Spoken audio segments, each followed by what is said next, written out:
প্রশাসনের রন্ধে রন্ধে আপনি জুডিশিয়ারি বলবেন, সিভিল অ্যাডমিনিস্ট্রেশন বলবেন, পুলিশ বলবেন, সাংবিধানিক প্রতিষ্ঠানগুলো বলবেন, প্রত্যেকটি জায়গায় ওই ফ্যাসিবাদের দোসররা কিন্তু এখনো ঘাপটি মেরে পড়ে আছে। জুলাই অভ্যুত্থানের পরে আমরা জনগণের ভোটে নির্বাচিত জনপ্রতিনিধিদের কাছে ক্ষমতা হস্তান্তরের মধ্য দিয়ে একটি নিরপেক্ষ নির্বাচনের যে প্রক্রিয়ার দিকে এগিয়ে যেতে চাচ্ছি, বারবার একটি অপশক্তি সেই পথে বাধার সৃষ্টি করছে। পয়লা কথা হলো যে জুলাই ছাত্র গণ অভ্যুত্থানের বার্ষিকী আমরা পালন করছি, এটা কেন হয়েছিল? সবাই আমরা বক্তব্যে বলি এটা ছিল গণ আকাঙ্ক্ষার প্রতিফলন। 17-18 বছরে বাংলাদেশের কোটি কোটি মানুষ যে নির্যাতন, নিষ্পেষণ, লুটপাট, অর্থ পাচার, গ্রেফতার, রাজনৈতিক, সামাজিক, মানব করে গোটা জাতিকে ফ্যাসিজমের জাতাকলে পিষ্ট করা হয়েছিল। ক্রস ফায়ার, রিমান্ড, আয়নাঘর, বছরের পর বছর কারাবরণ, হাজার হাজার লক্ষ লক্ষ কর্মী গ্রেফতার এবং সমস্ত রাজনৈতিক, মানবিক অধিকার, সাংবিধানিক অধিকার সব খর্ব করা হয়েছে।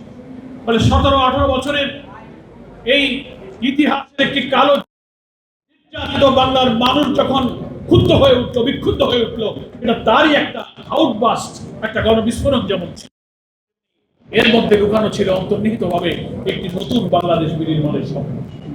যারা বিদায় নিয়েছেন, কারাগারে নিহত হয়েছেন, ফাঁসিতে জীবন দিয়েছেন, গুলির সামনে বুক চেটিয়ে আবু সাইদ মুগ্ধদের মতো যারা বাংলাদেশকে বিজয়ী করে ফ্যাসিবাদকে পরাজিত করেছে, আজকে ঐতিহাসিক অবদানে তাদেরকে আমি শ্রদ্ধার সাথে স্মরণ করছি।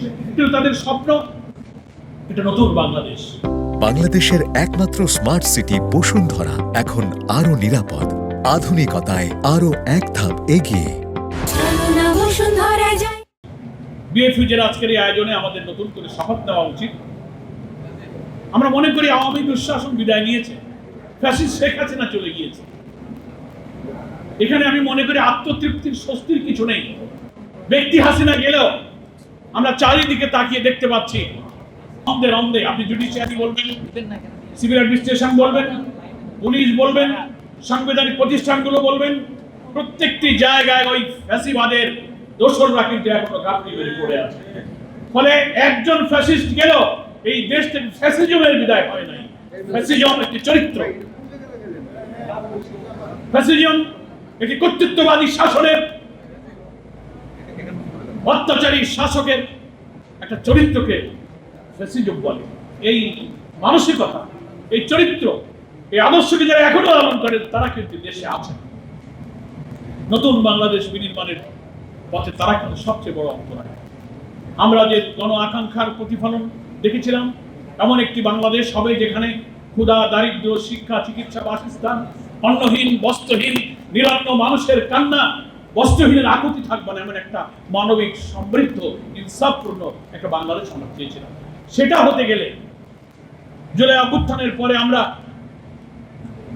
জনগণের ভোটে নির্বাচিত জনপ্রতিনিধিদের কাছে ক্ষমতা হস্তান্তরের মধ্য দিয়ে একটি নিরপেক্ষ নির্বাচনের যে প্রক্রিয়ার দিকে এগিয়ে যেতে চাচ্ছি, বারবার একটি অপশক্তি সেই পথে বাধার সৃষ্টি করছে। কিছু দূর এগিয়ে আবার কিছু দূর পেছনে। আজকের এই গণ অভ্যুত্থানের প্রথম বার্ষিকীতে এ ব্যাপারে আমাদের এখন সচেতন হওয়ার সময় হয়েছে। আমাদের আত্মতৃপ্তির কিছু নেই। আমরা মনে করি অমৃত নেই, দুঃশাসন তো বেঁধে দিয়েছে। আমরা তো তাকিয়ে দেখতে পাই, আমাদের সামনে কিন্তু এখনো দেখতে পাচ্ছি ফ্যাসিবাদী রাষ্ট্র কাঠামো বিরাজমান।